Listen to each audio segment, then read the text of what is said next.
ได้ยินว่าคนว่าโสดได้ยินข่าวว่าจะได้เมียแน่แม่นหรือว่าเจ้านี่ว่าจะได้เมียพอนี่แล้วจะได้หรือว่าเมียฮะว้าวหรือว่าได้เลยแล้วยังมีแห้งเฮ็ดอยู่บ่ขี้แห้งแล้วขาดจากเดือนเลยบ่ขาดจากเดือนเลยขาดเพิ่น10 ปีแล้วขาดว้าว10 ปีเลยขึ้นอยากได้อยู่บ่ดิเนี่ยฮะอยากได้ผู้สาวน้อยหรือผู้สาวใหญ่น้อยแล้วต้องมาขาดแม่ห้างแม่ไม้บ่เอาอ่ะมักแบบติงๆเลยบ่อ๋อคันรถก็แบบบ่มีไผขี่เลยบ่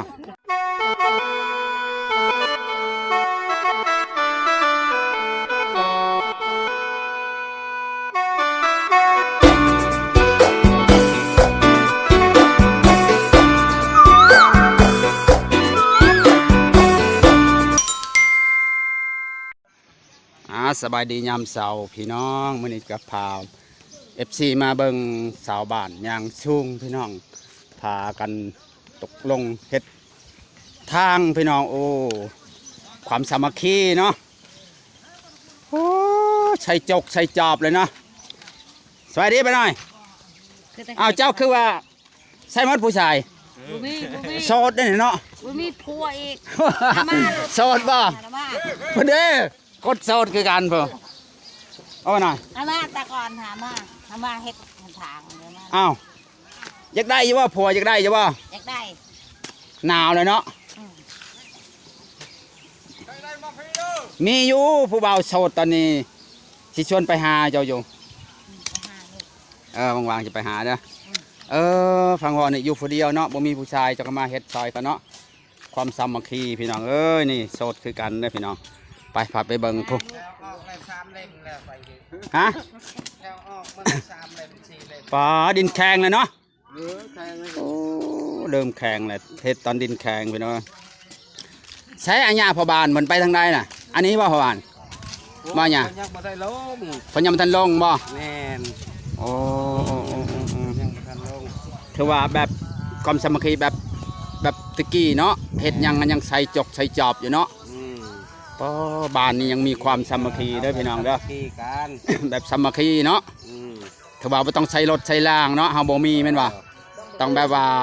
ใส่จกใส่จอบขุดโยนกันเนาะนี่ว่ากับความสามัคคีเนาะเห็นบ่ตะกี้เขาเฮ็ดนองเฮ็ดพายก็ยังขุดเนาะก็อากาศก็หนาวแล้วเหมาะอยู่เนาะเหมาะกับอากาศหนาวได้เฮ็ดทางนี่ก็เด้อเป็นไงอาจารย์ผมไม่ได้ไปช้อนเลยบ่นักเรียนฮะหรือไปอยู่ไม่เป็นมือวัดพักยังไปอยู่ในหยุดว่าวันนี้ถือว่าเป็นมือที่ว่าทางโทษพี่น้องเฮ็ดเวียกอันนี้แหละคือความสามัคคีพี่น้องเฮ็ดยังเลยบ่แพ้คนหลายคนเนาะอันนี้เขาจะบอกอยู่เนาะแปลงทางมาดิเฮ็ดเพื่อหักดินยังอ่อนอยู่เนาะติดเลยเนี่ยเนาะติดเลยดินอยู่ว่าทางพุ่นมีวัยรุ่นเนาะทางพุ่นวัยรุ่นพี่น้อง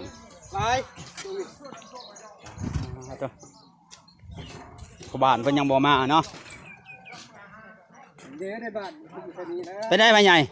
กินไม่ใช่น่ะโอ้ยกินมักสมโอเพื่อมีความสุขชื่นในหัวใจเอามาใช้มักสมโอฮะ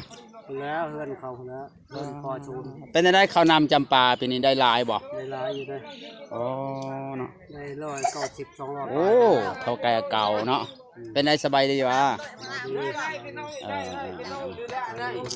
โอ้บ้านนี้สามัคคีกันคักเนาะแบบโอ้แบบพร้อมกันเนาะเฮ็ดยังก็มีความสามัคคีเนาะบ่ต้องใช้รถใช้รางว่ะใช้แรงงานคนเลยเนาะความสามัคคีเนาะแม่น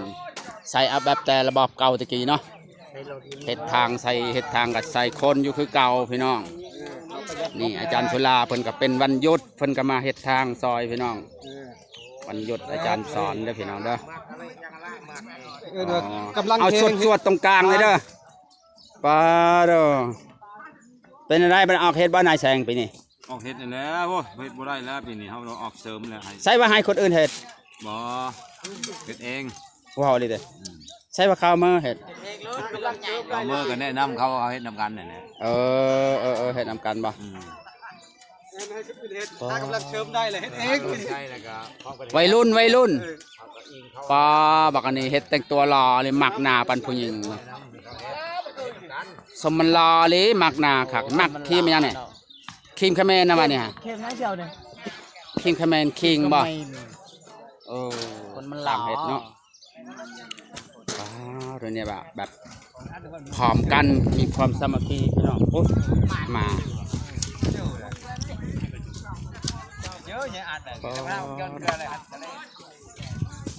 เห็ดไปเห็นมากระมวลแน่นอนหลายคนเห็ดเจ้าขุดก้อยขุด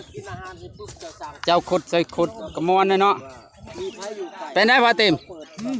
นอนนาแล้วนอนเฮือนเสมอเนี่ยนอนอยู่หน้าบ่เผาหน้าเผาชวนไก่ลายบ่จะเอาไปต้มสักมือเนี่ยมีอยู่บ่ปลาได้มีบ่ปลา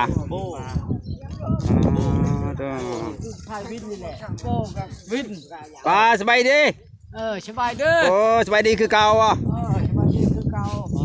สบายแต่น้ำทางนี่แล้ว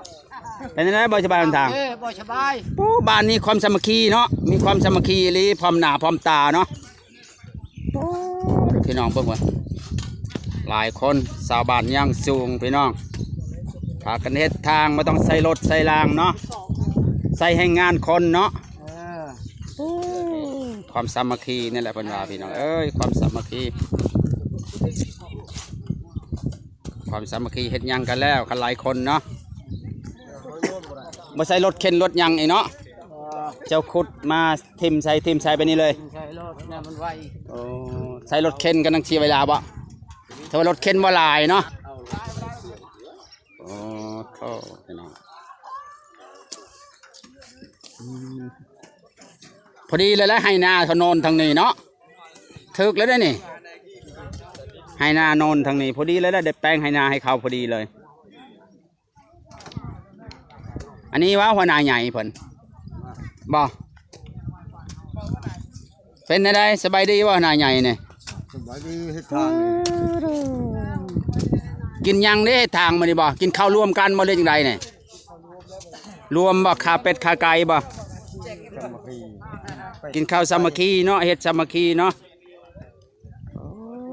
พี่น้องเอ้ยเบิ่งแล้วก็เป็นตะมวนพี่น้องอันนี้เลยความสามัคคีพี่น้องเอ้ยบ่ต้องใส่รถใส่ราง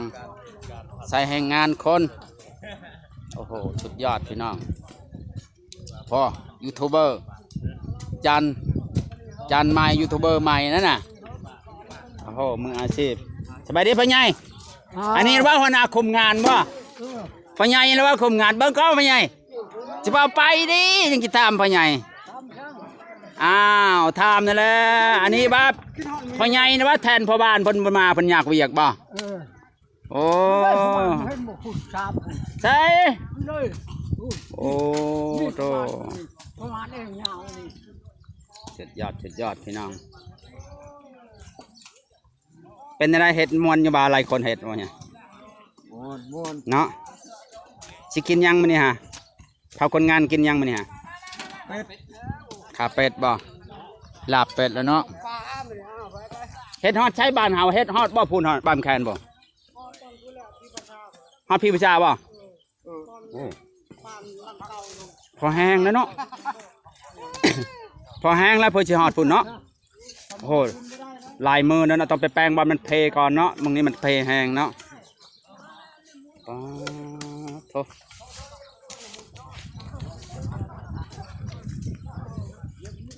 เด็กหน่อยเก่งนะเด็กหน่อยเนี่ยวันนี้ว่าได้เก่งนะเด็กหน่อยเลยอย่าขุดเด้งทางนี้ฮะมันกันนั่นเลยฮะเบิ้งมาเบิ้งอันนี้ได้ยินว่าคนว่าโสดได้ยินข่าวว่าจากได้เมียแน่แม่นเลยว่าเจ้านี่ว่าจากได้เมีย พอนี่แล้ว จากได้หรือว่าเมียฮะว้าวเลยว่า ได้เลยแล้ว ยังมีแห้งเฮ็ดอยู่บ่ จะขี้แห้งแล้ว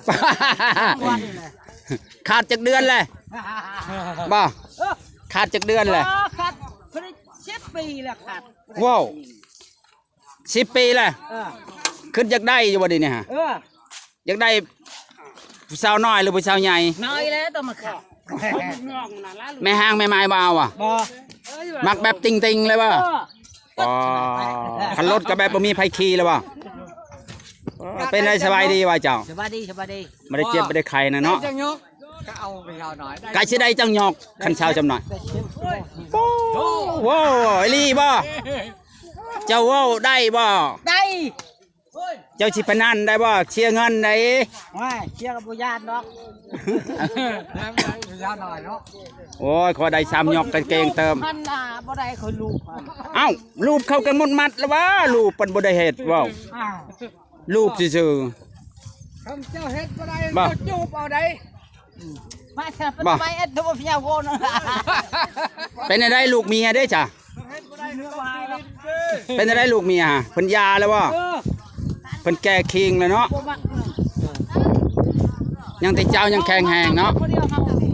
โอ้ยโอ้เพิ่นยังแข็งแรงเมียแก่ก่อนอันนั้นนะเอาผัวเฒ่าเอาเมียเฒ่าก็บ่เอาเมียน้อย อ๋อน้อยบ่กี่คันสิเด้อ เดี๋ยวการจะปาด เสริมอีกแล้วหาเมียเสริมอีกคนหนึง ก็ต้องแนะนำนั้น ว่าชนะทำไมเว้ยเว้ย ยอดสุดยอด ดูว่าหน้าโวนครับ หึโอ้สุดยอดเนาะไปบ่ลงซุยนำกัน ปรามน้ำ มื้อน่าจะลงใหม่มื้อลงบ่แล้วมื้อสิเฮ็ดทางอีกบ่ มือไปทางมือพูดไว้ มื้อใครได้บ่นี่ฮะอ้าวบ่ว่าติสิเฮ็ดซุมื้อเนาะบ่มื้อเฮ็ดตายบ่มื้อโอ้โธ่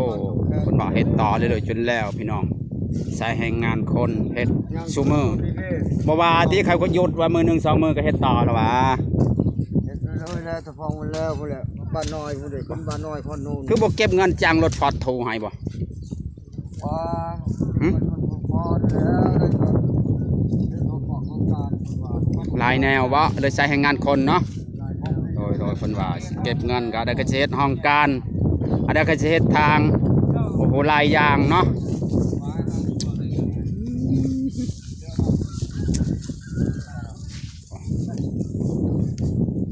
มื้อนี้สิเฮ็ดฮอดใส่เด้มื้อนี้เนาะ พุ่นแลฮอดชุดบ้านน้อยชุดพุ่นแลฮอดเฮือน ฮอดเฮือนนั่นบ่ แม่น มาฮอดบ่พุ่นทางห้วยพุ่น ไม้พังท่านมีงบไปจ้างเขาต่อ จ้างบ่ใส่เพิ่นว่าบ่จ้างเพิ่นว่างบน้อยเพิ่นว่าสิเอาแรงงาน อันนี้ก็ คนงานเฮ็ดเพิ่นว่า มื้อนี้ตอนแรงก็สิแล้วเนาะ แล้วฮอดใส่เด้เนาะสิฮอดบ่ปุ๊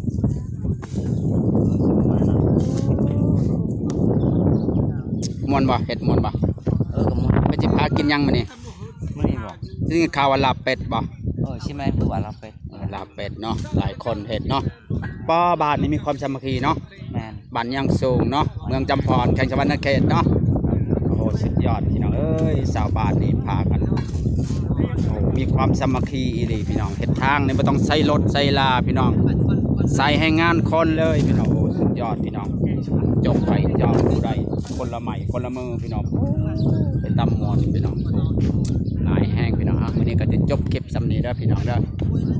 มื้อหน้าพอกันใหม่พี่น้องมื้ออื่นเพิ่นว่าสิเฮ็ดต่อเลยจังใดพี่น้องถ้าบ่อยากเวียกว่าเฮ็ดจนแล้วพี่ว่าต้องเพิ่นใส่ให้งานคนพี่น้องเพิ่นบ่ใส่รถพี่น้องโอ้โหพี่น้องประหยัดเพิ่นว่าอันนั้นสิเฮ็ดทางการรายเก็บเงินก็สิเฮ็ดทางการได้เฮ็ดโอ้หลายอย่างพี่น้องว่าใส่ให้งานคนก่อนพี่น้องอ่ะอันนี้ก็จบคลิปสำนี้เด้อขอบใจเด้อผู้ใดเบิ่งมาชมอยู่เด้อบ๊ายบาย